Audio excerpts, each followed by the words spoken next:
History में 3 different sections होते हैं, ancient history, medieval history and modern history. उसमें से आपको कोई भी एक स्पेशलाइजेशन आप चूज़ कर सकते हैं, लेकिन आपको ध्यान रखना पड़ेगा जब आप एंट्रेंस देंगे तो उस समय आपको तीनों ही सेक्शन से आंसर करना होगा।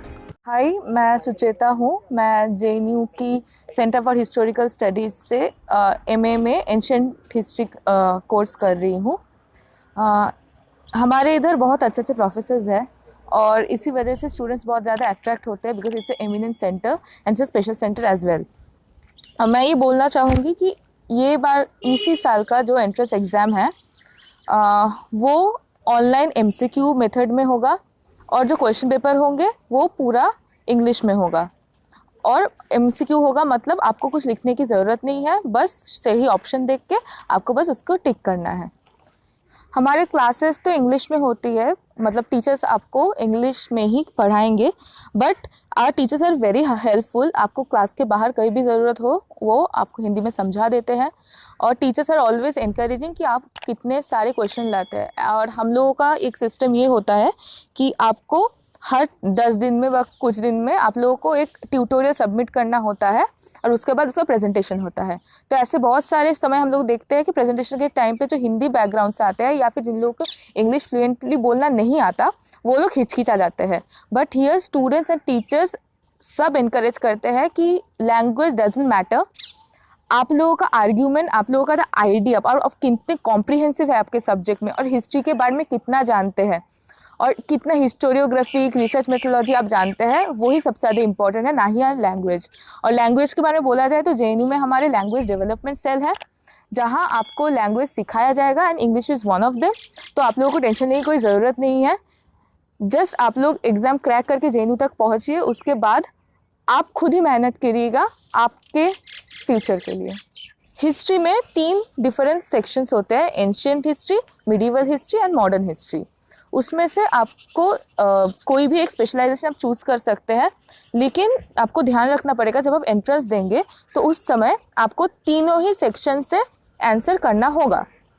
उसके वजह से उसके लिए आई विल सजेस्ट यू कि आप जितना हो सके आप लोग मॉक टेस्ट दे।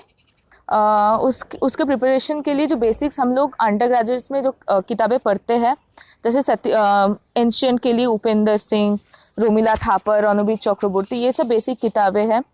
मिडिवल के लिए इरफान हबीब हो गया, सतीश चंद्र हो गया। और मॉडर्न के लिए आप लोग पढ़ सकते हैं शेखर बंदोपाध्याय, आयशा जलाल, ये सारे बुक्स आप लोग पढ़ सकते हैं। और बहुत सारे लोग ऐसे होते हैं जो पहली बार हिस्ट्री एज अ सब्जेक्ट अपने एकेडमी में चूज़ करते हैं, तो उनके लिए मैं बोलूँगी आप लोग शुरू कीजिए NCERT से, क्योंकि उसमें सबसे कॉन्साइज और बेसिक चीज़ें बोला जाता है। और उसके साथ साथ आप लोग जो IGNOU के नोट्स होते हैं ऑनलाइन आप लोगों को अवेलेबल हो जाएगा, आप लोग वो पढ़िए। और जितना हो सके 10 ईयर्स जो नेट का मिलता है वो आप पढ़िए और सॉल्व कीजिए। और JNU के 10 ईयर्स भी आप पढ़ सकते हैं, बट आपको ध्यान रखना पड़ेगा कि हमारे इधर लास्ट ईयर ही पैटर्न चेंज हुआ है, लेकिन आप लोग फिर भी उसको देख सकते हैं एज अ मॉडल कि किस तरीके के क्वेश्चन आते हैं और किस किस टॉपिक पे क्वेश्चन आते हैं। So now I will mostly discuss about the topics which you have to cover.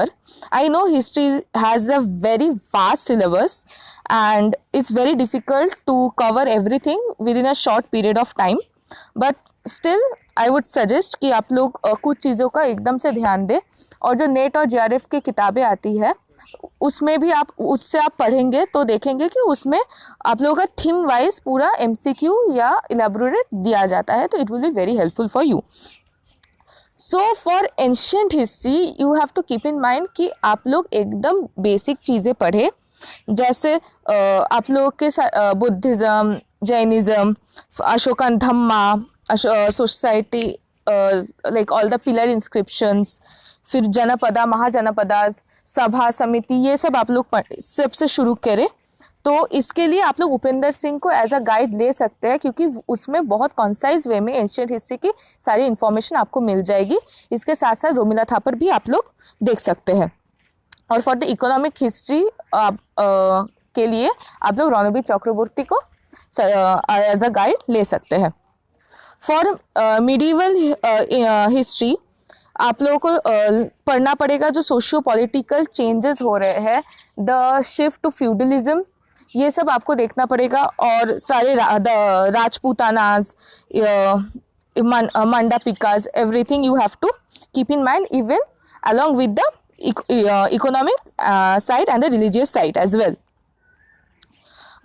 उसके लिए मैं बोलूँगी आर एस शर्मा, हरवंश मुखिया और हरमन कुलके का किताबें आप लोग पढ़ सकते हैं। इसके साथ साथ आप लोगों को इक्ता सिस्टम और जितने सारे सल्तनत, दिल्ली सल्तनत, मुगल्स, ये सारे आपको पढ़ना पड़ेगा। अलॉन्ग विथ आप लोगों को सूफी बहुत इम्पॉर्टेंट है, वो पढ़ना पड़ेगा। और सारे लैंड ग्रांट्स जो पॉलिसीज़ हैं वो भी आपको ध्यान देना पड़ेगा। And for the modern India आप लोगों को शुरू करना पड़ेगा 18th सेंचुरी से, the crisis of 18th century से, उधर से आप लोगों को पूरा कवर करने की कोशिश करना पड़ेगा। The rise of regional powers like Awadh, Bengal, Hyderabad, everything like princely states, the rise of British rule and drain of wealth, ये सब आपको पढ़ना पड़ेगा। Even the origin of the communist, origin of the Congress and along with the communist party in Indian context.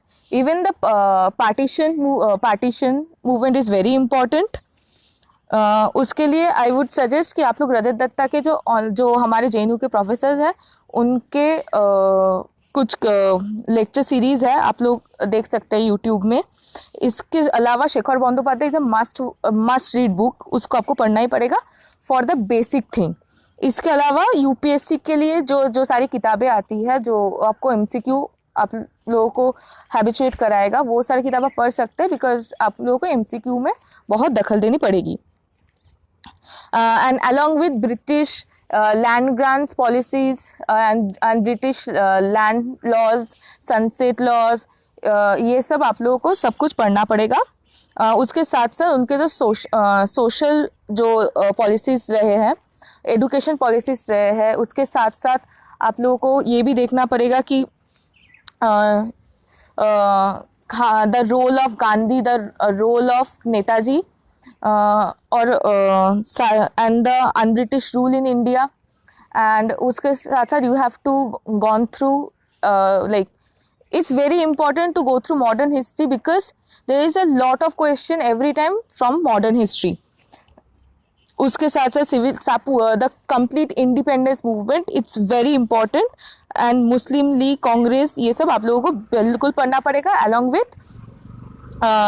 with the Government of India Act and moreover it, the Government of India Act of 1934 is very important.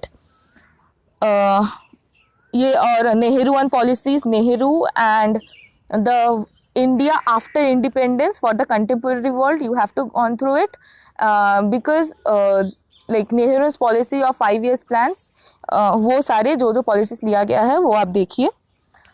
Now coming to for ancient history world side की आपको देखना पड़ेगा कि Greek, Roman, Mesopotamia, ये सब आपको देखना पड़ेगा फॉर एंशियंट हिस्ट्री।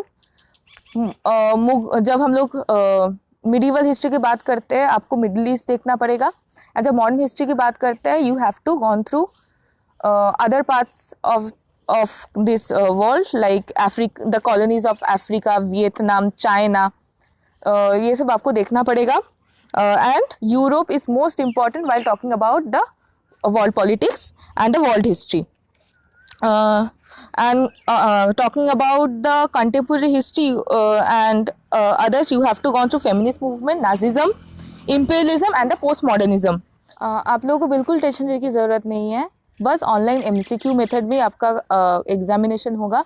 उसके बाद आप लोगों को पता है कि एक ही क्वेश्चन पेपर होता है फॉर एंशियंट, मॉडर्न और मिडीवल के लिए, और उसके बाद एज अ कट ऑफ देखा जाएगा आपका, और आपका सिलेक्शन होगा। कोई इंटरव्यू नहीं होता, आप लोगों का डायरेक्ट एडमिशन होता है। आप लोग पूरे लॉकडाउन का अच्छे से इस्तेमाल कीजिए, उसमें पढ़िए। I know history has a very vast syllabus, but आप लोग ध्यान से शुरू कीजिए। Start with reading with NCERTs and solving the basic question papers, और मॉक टेस्ट जितना हो सके आप उतना दीजिए, because it will be very helpful for you for solving the question. Thank you.